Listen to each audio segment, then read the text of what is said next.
Many people watch this show like to know exactly the inside track, and I'm always ready here to share it with you. Absolutely, that's what we're here for, our chums, our friends. So as ever, thank you so much for taking the time out to join me today.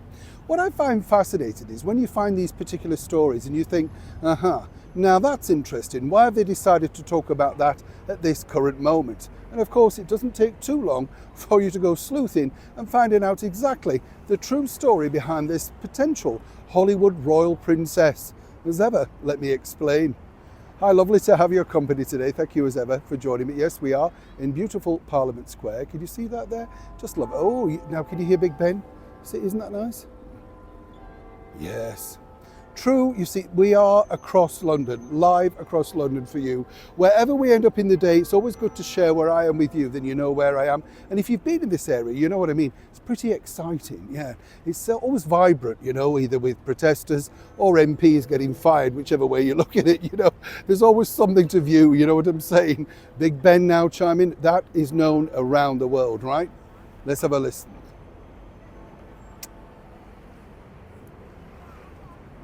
You see, it makes you think of London, doesn't it? Absolutely. Now, let's get back to your royal story of the day. I found this fascinating, in fact, because there's a story that's been going on for so many years back and forth, all about the late and beautiful Princess Diana and her plans, of course, when she decided to leave inside the British monarchy. Now, as I told you, I was lucky enough to meet Princess Diana on a number of occasions. Also, her last paramour, of course, Dodi Al Fayed, because I was working at a radio station that was owned by his father, Mohammed Al Fayed, and that's how I met Dodi. In fact, actually, Dodi came at the same time as Michael Jackson. I know, heady days, let's just leave it there. We'll call it heady days, but fascinating stuff. More to share as ever in the future. But what's interesting about this story is this. There was a rumour going around for years that Diana basically was going to be popping up in the sequel to the mega successful Kevin Costner, Whitney Houston mega smash, The Bodyguard. Everybody loved it. Everybody knows the song.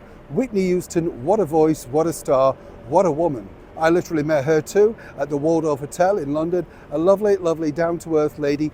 Couldn't cope with fame, that was very obvious, but what a talent and a God-given voice. I mean, just a beautiful voice, no two ways about that.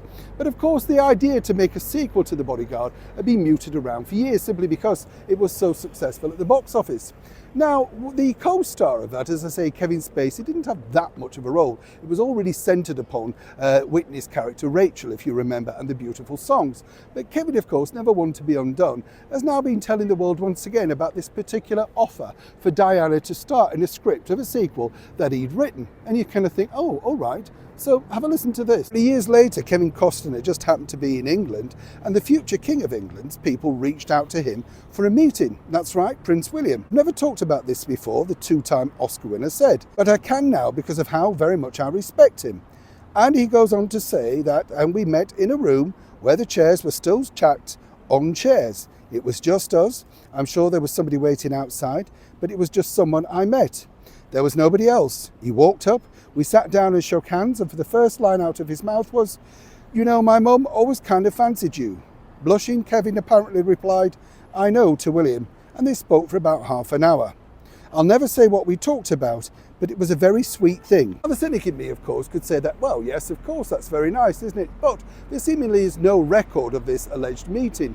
And more importantly, as ever, I have to say, allegedly, one might be very suspicious of this story. First off, it's in People magazine, never exactly knowing for their accuracy, as we all know. But secondly, of course, the other side of it is this. Yes, if that was the case, well, what's interesting also to add is that Kevin does have a mega movie to promote called Horizon.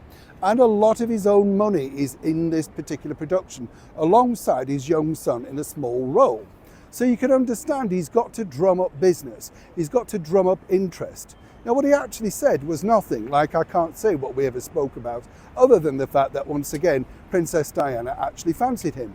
What I would say is this. As I said, I was lucky enough to meet Dodi Al Fayed and Princess Diana on a number of occasions. Diana never spoke to me about wanting to appear in a Hollywood movie. All she did was giggle and say it's rumour.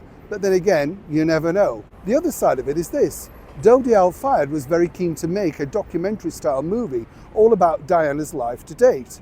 And he was, of course, a filmmaker with untold millions waiting to be spent. He couldn't get Diana to do it, So how come Kevin Costner apparently could? There were no contracts signed, there was no formal meeting, there was no studio signed. But it's a good story, particularly when you're plugging, right? New Sean, Parliament, London.